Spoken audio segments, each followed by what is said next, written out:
Greetings and thanks for visiting. Have you ever had the impression that your home is still cluttered, despite your best efforts to keep it clean? I completely understand. That's how I used to feel. After spending hours cleaning, everything quickly returns to its disorganized state. I felt like I was battling the mess all the time, and nothing seemed to be working. Yet after a lot of trying, I finally discovered a few straightforward, yet really powerful ideas that have significantly improved my home. I no longer have to start over every time. In order to provide you a truly clean and tranquil home, I'm going to share with you 12 decluttering methods in this video that will not only help you organize, but also actually help you get rid of stuff. I haven't had to perform a significant cleanup in more than 3 months because to the suggestions I've been implementing in my own house, where I have 4 children and a ton of stuff. If you're busy, have small children, or are simply fed up with feeling like you can't keep up with the clutter, these techniques are really beneficial. Even though the first tip is quite basic, it will save you a ton of time. Don't pass it up. Let's begin with something straightforward, yet something that most of us ignore. Clutter must be eliminated before it can be organized. Have you ever begun organizing only to find that you're merely shifting stuff around without really achieving anything? This is because determining what to get rid of, rather than merely finding a space to put it, is the first step in a true decluttering process. Ask yourself, what can I get rid of today? Before you hurry to buy bins, baskets, or sophisticated storage solutions, start by selecting a small section of your home, such as a drawer or a shelf, and going through it. Be truthful with yourself. Are all the things in the room really necessary? Donate it or throw it away if the response is negative. After you get rid of the items that don't serve you, you'll be shocked at how much lighter and more organized that space seems. For instance, I had a stack of old magazines that I kept promising myself I would peruse at a later time. I didn't realize how much space I had been squandering until I faced reality and threw them out. It included both mental and physical space. I was reminded of something I should have done, but hadn't each time I looked at them. I felt like a tremendous burden had been lifted when they were gone. Why? It functions. Eliminating the clutter gives your other belongings a solid base of space, which improves organization. Decluttering is more than just organizing when you start by getting rid of the things that aren't necessary. Stay tuned tomorrow as I continue to share additional decluttering suggestions for your home. Let's get on to the next one, which is all about handling those things we all seem to keep around just in case. Everyone keeps such just-in-case supplies on hand, in case they become necessary at some point. Here's the reality, though. You most likely won't need it again if you haven't used it in the previous 12 months. Just in case things take up important space and create needless mental clutter, let's be honest. They don't serve you now, and probably never will.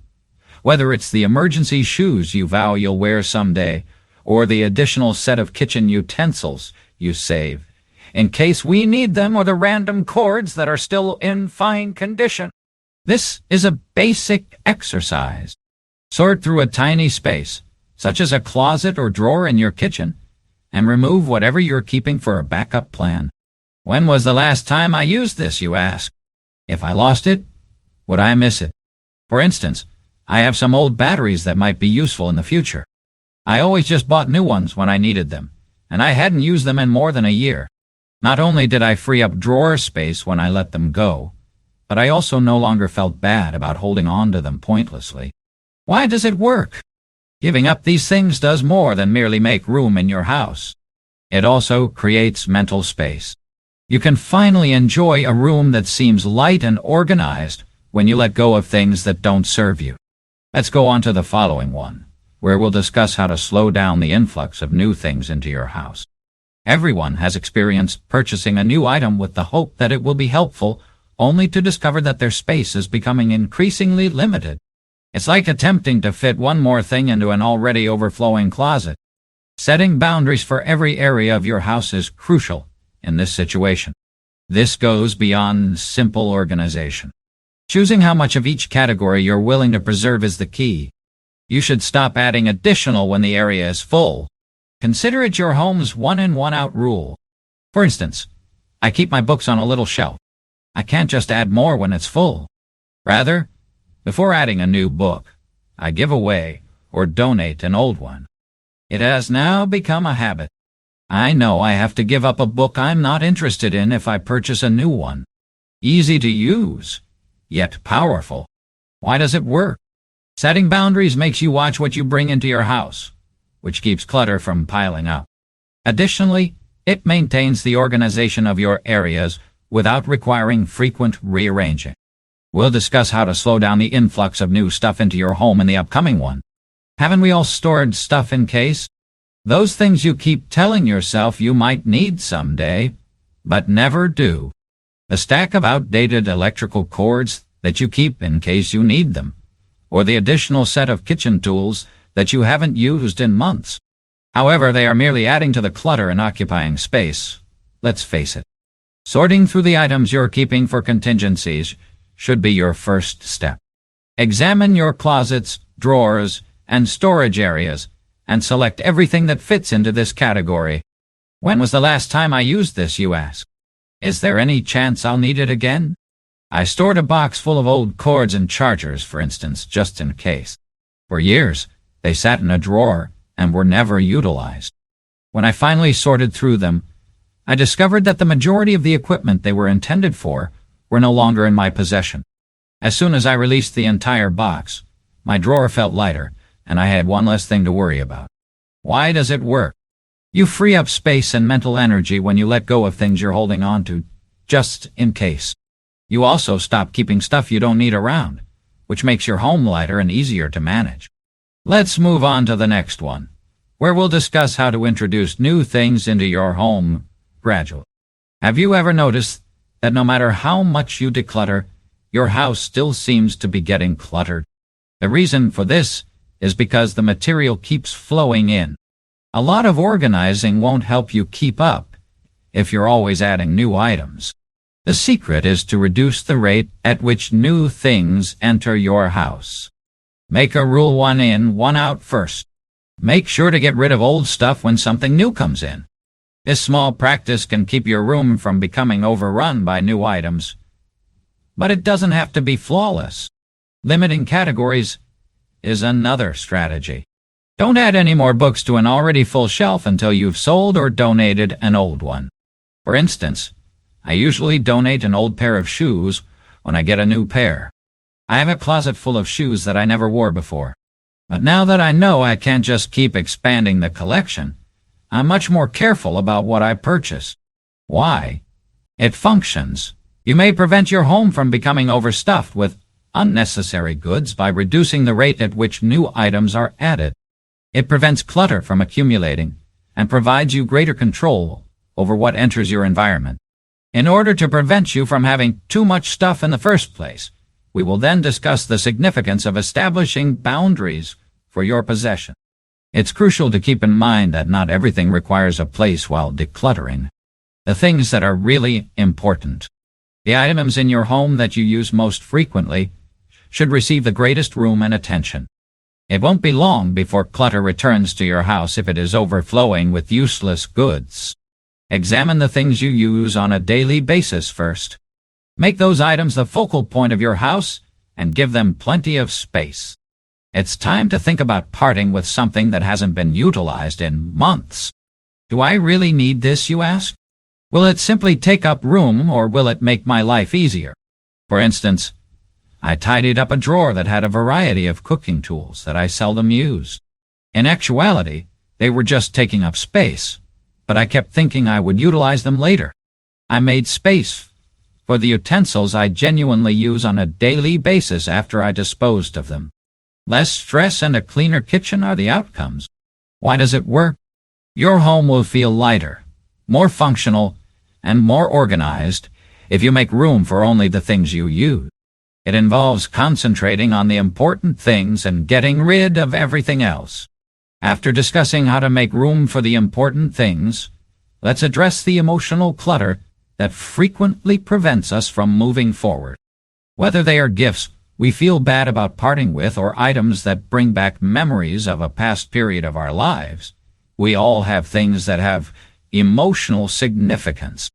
However, clinging to items out of emotional attachment can easily become clutter and make it more difficult to feel at ease in your surroundings. Sort through those sentimental things first. Think carefully about whether these items are improving your life or merely taking up room. Asking yourself if this thing still makes me happy, or if it just contains memories that are already ingrained in my heart, may be difficult at first. I once kept a box of old letters from relatives and friends, for instance. After years of keeping things hidden, I came to the realization that they were merely taking up room, even though they had significance at the time. I could recall the pleasant times without having to keep the actual letters. I was able to make room without losing the memories by letting them go. Why? It functions. You can quit being burdened by items that no longer benefit you by clearing up your emotional clutter. Without being bound by the tangible objects, you can pay tribute to the memories while creating space for items that better reflect your current self. Establishing practices that stop clutter from accumulating in the future is the next step after clearing emotional clutter. Consistency is a major obstacle to maintaining a clutter-free house. Things start piling up again if you don't have a routine. Therefore, the secret to keeping your home clutter-free is to establish modest, regular routines. Begin by allocating 10 minutes each day for cleaning. Simply sweeping your house and putting things back where they go doesn't have to be a major cleaning effort. This is something you can do in the morning as soon as you get up or in the evening before you go to bed. Making it a daily routine guarantees that clutter won't have an opportunity to accumulate. For instance, I spend 10 minutes each evening doing a little cleanup. I'll tidy up the pillows on the couch, clean the surfaces, and put away everything that has been left out. Although it's not a thorough cleaning, it maintains the house feeling neat and offers me comfort for the following day. Why does it work? Decluttering becomes a part of your everyday life rather than a one-time event when you adopt a regular habit. Without becoming too much to handle, these little regular efforts build up to keep your house appearing tidy. We'll then discuss ways to avoid letting clutter return to your home by being careful about what you bring in. We frequently focus so much on clearing clutter that we overlook the most crucial step in preventing its recurrence. Clutter will continue to accumulate if you bring new things into your house on a regular basis without considering if you really need them. Start by paying attention to what you buy. Asking yourself, do I really need this? Will it add value to my life? Or will it just take up space? Before making a purchase can help you avoid acquiring pointless items. For instance, I used to make impulsive purchases of clothing, electronics, and decor that I would later come to regret. I now wait a whole day before buying anything. This pause enables me to consider why it works and whether I actually need it or if it's just a passing desire. You may actively stop clutter from accumulating in your home by being more selective about what you bring in. You take charge of your area and make sure that only items that are actually useful to you enter. After discussing halting the flow of new goods, let's proceed to the following phase. Keeping your house organized with a sustainable, easy-to-use solution. Home organization is a continuous process. The goal is to design a system that will benefit you in the long run. You'll have to keep reorganizing and feeling overtaken by clutter if you don't have a sustainable method. Create basic systems for every room of your house first. For instance, set apart a specific area in the kitchen for your cutting boards, utensils, and coffee mugs. Sort clothing in your closet according to season or type. The system will be easier to maintain if it is more straightforward. In my living room, for example, I made a place for everything. My novels, my coasters, my remote control. I always know exactly where to put things back after using it. No more letting stuff accumulate or looking for the remote. My space is kept neat and orderly by small systems like this one. By establishing a system like this, you can maintain organization in your home with little effort and stop worrying about where things go. Let's conclude with one more piece of advice that will help you keep your home organized for years to come. Everybody keeps certain things out of guilt. The clothes we never wear, the presents we never wanted, or the things we've been hoarding because we feel guilty of parting with them. Perhaps it's that old jumper that was a birthday present, but it has never been your style, or the vase your aunt bought you. However, clinging to these items just makes our lives more cluttered and emotionally taxing. Begin by determining whether I am retaining this because I feel compelled to, or because I genuinely desire it in my life. It's normal to feel guilty about getting rid of something. However, it's crucial to keep in mind that making space for what really matters comes from letting go of things that don't serve you. For instance, even though I didn't like it and didn't have room for it, I once kept a pretty vase that a friend gave me. For months, it accumulated dust in my closet before I realized I was only keeping it because I felt guilty about throwing it out. However, I felt lighter and more liberated in my own place after I eventually donated it. Physical space clearance was only one aspect of it. The goal was to relieve myself of the emotional weight of guilt. It's not a sign of ungratefulness to let rid of guilt items. It merely indicates that you're creating room for things that complement your current identity. And that's a big step in making your house a reflection of who you really are, where everything has a sense of meaning and purpose. This is your house, and it should be occupied by things that make you happy rather than guilt. So, do that. Make space for the things that are really important by letting go of the things you don't need. Decluttering is a continuous process. It is a continuous procedure. Things that formerly worked well for us may eventually become unnecessary as priorities change and life changes. Because of this, it's critical to periodically review your possessions to ensure they still suit your needs and way of life. To begin, plan to declutter once every few months. Spend half an hour or an hour going through one room, such as your kitchen, closet, or storage space, and determining what should be thrown out or donated. The amount of stuff you can amass without even recognizing it will astound you. For instance, I go through my closet every few months and take away items that I haven't worn in a long time. Previously, I had clothes on hand in case I needed them.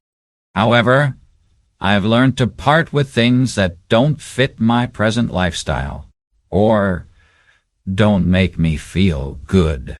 I've developed a routine that keeps my closet organized and smelling good. Why it functions. Frequent reevaluation guarantees that your items continue to have a purpose and that your environment remains clutter-free. It's similar to doing a reset every few months to avoid the accumulation of pointless items.